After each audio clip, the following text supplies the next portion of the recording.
Hi, this is Ken Kaplan from Kaplan Cycles in New England Motorcycle Museum, and this is an extremely rare Honda CB350F. This particular bike has 6,549 miles on it.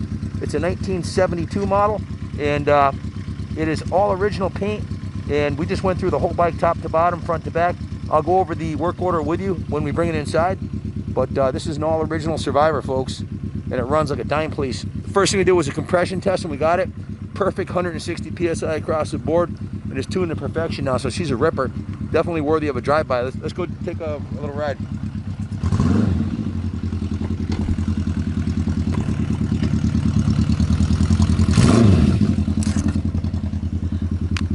Love the sound of this little 4-cylinder 350.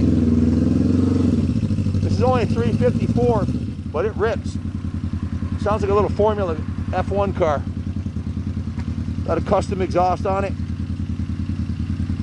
with slip-on mufflers.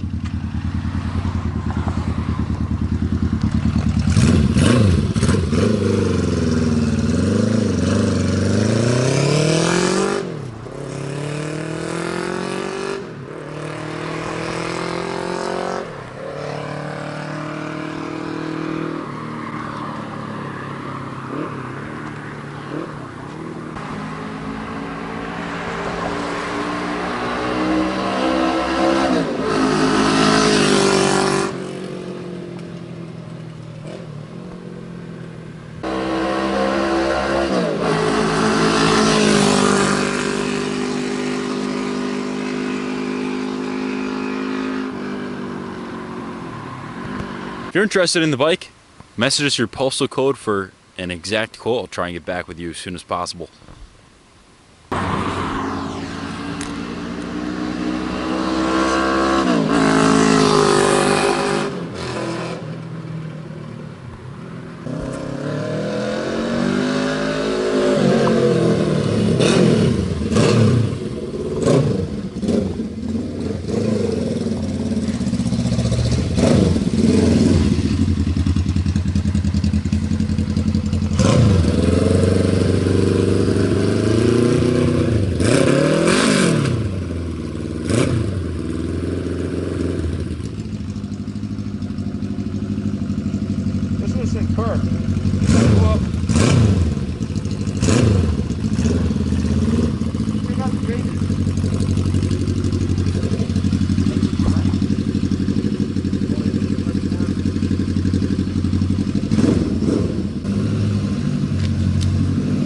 Hey guys, Ken Kaplan from Kaplan Cycles on site at the New England Motorcycle Museum, and just got off of the ride on this thing. What a hoot, what a technological marvel, a little 350cc 4-cylinder, way ahead of its time.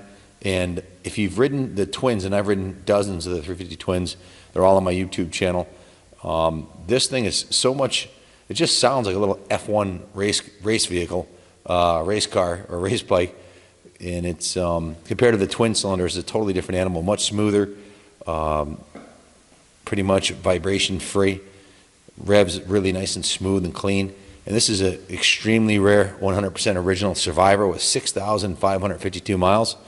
It's just been completely gone through by the techs at our shop here. Mark Olson, our lead tech, worked on this one along with his son. We started in September on this bike. It took us about 2 months to get it done.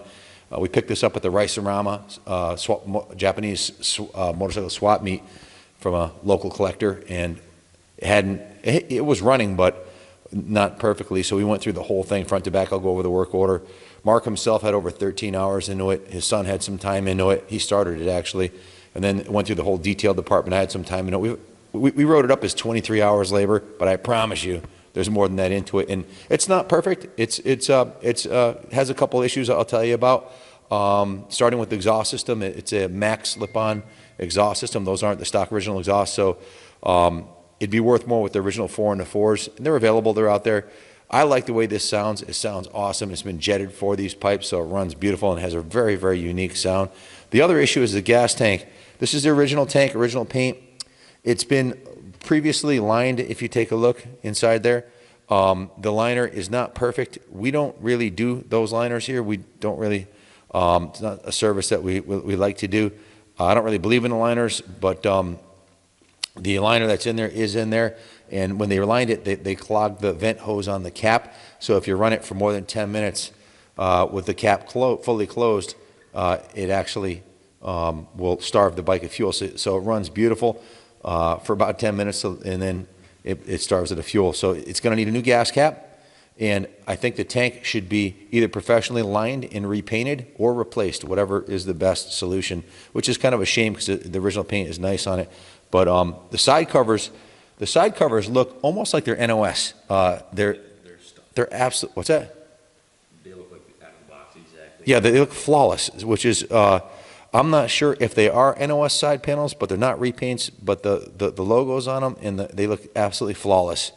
The patina on the side covers, well, there is none, so they're beautiful.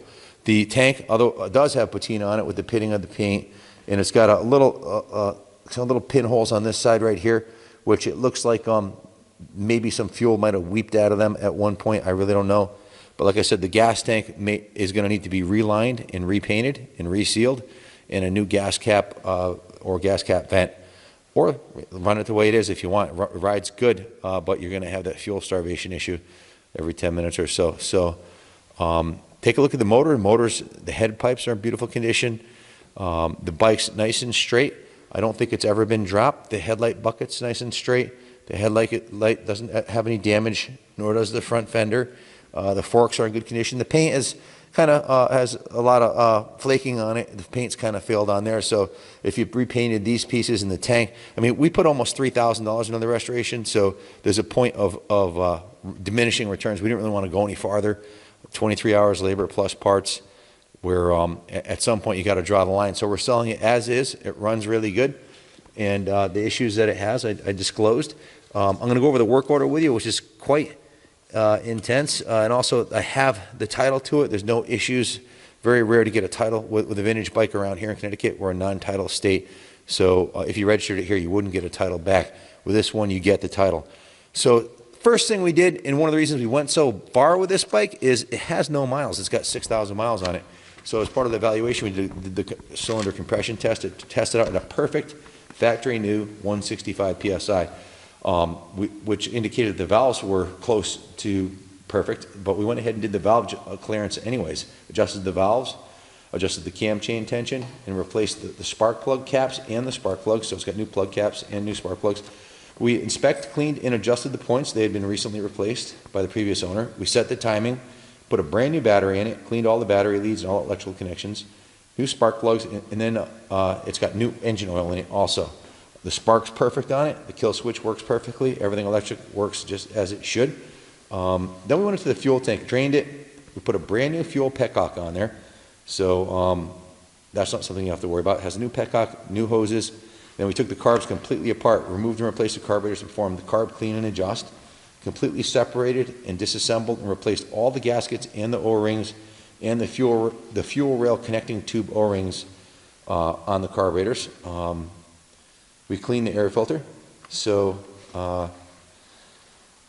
pretty much went through the whole, not pretty much, completely dismantled the carbs, cleaned out the gas tank. Everything's new or reconditioned on the fuel system, so it runs beautifully. The throttle housing's been cleaned, the throttle pipe was cleaned, the handlebar was cleaned. We lubed and adjusted the throttle cables. Then we went into the brake system once we got it running perfectly and all fresh fluids. We totally rebuilt the front brake caliper with new pads and pistons, replaced the caliper with a reproduction caliper with new body seals, pistons, and pads. So if you look at the front,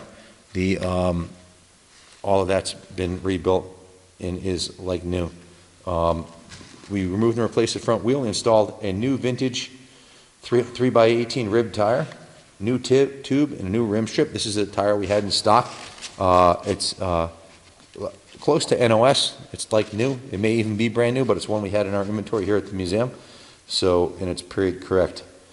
Then we went to the drive chain, put a new drive chain on it, set the slack on it, set the tire pressures, adjusted the rear brake pedal play. Then we went and put a brand new ignition switch on it and the main harness pin connector and terminals. Those were all replaced. So not only the ignition switch, but the main harness pin connector and terminals. A lot of work. Then we did the carburetor synchronization and the idle mixture screws, put new mirrors on it, test rode it several times, found out about the fuel starvation. You'd ride it for a little while, and then the vent isn't venting right. So we actually thought about ordering another tank, or having this tank sent out and having it redone, or putting a new cap on it. But we've got a 6-month backlog on bikes right now, so we're going to let this one go as is. If we invest more money in it, then the reserve is going to be too high and it won't sell. We want to keep the thing affordable. The other issues we have with the bike is the triple clamps right here. Very common. They're cracked on both sides by the pinch tubes being over tightened, and the 2 top screws here are stripped out for the handlebars. The other 2 work fine, so that they weren't flexing at all during the test. We did not tap and die and put new bolts in there because it'd be pointless, because it needs a new top triple clamp. So the 2 major issues that I disclosed, the gas tank venting, the gas tank pinhole, and the fact that it was sealed, and the upper triple clamp, those are 2 things. But the motor is mint. The rest of the bike's all original. We've got the title. It's got the Mac exhaust on it, and we've done a whole bunch of work on it. 2-page work order here. The parts list also right here. So total of 23 hours labor. We bill out our labor at $90 an hour, plus the parts, plus taxes. It came to $2,682 plus taxes, $2,850 work order. Be honest with you, I probably would have been better off not doing anything with this bike and just selling it as is, because these bikes as is, not running, people think it's easy. They're going to do it on their own. We're a professional shop. Between ordering parts and going through the bike, it took us 8 weeks to get it where it is, and it's perfectly running and ready for the next step. But we're selling it like it is, and hope it goes to a good home. I pretty much guarantee it cleaned up like the way it is. If we didn't do a damn thing to the bike, it would have sold for $2,000, $2,500. So we've got another $2,800 of time and materials invested into it. So it is what it is. It becomes a labor of love. Mark loves these old Hondas. I do also. We have the museum here. We like to see these bikes resurrected.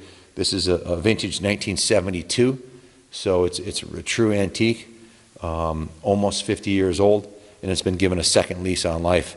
So if you have any questions about it, give us a call. You can reach Ken Jr., myself, at 860-454-7024 Monday through Friday, or shoot us an eBay message if you have any questions. We can get the bike shipped very affordably on the East Coast here, West Coast. Contact us for a quote. Either way, shoot us your postal code via eBay message, and I'll get back to you with an exact quote. But she's going up at a low entry cost, and I'd like to help you guys out with some cheap shipping quotes as well. So find a new home for this. Again, it's a 6,000-mile Survivor in all original condition. That's been mechanically sorted out. The engine runs perfectly, 165 PSI compression. Then you pick away at the cosmetic stuff at your own pace, or leave it the way it is and just enjoy it. Definitely investment quality bike. Good luck bidding on it. If you have any questions, call us. God bless America, and happy Thanksgiving to everybody.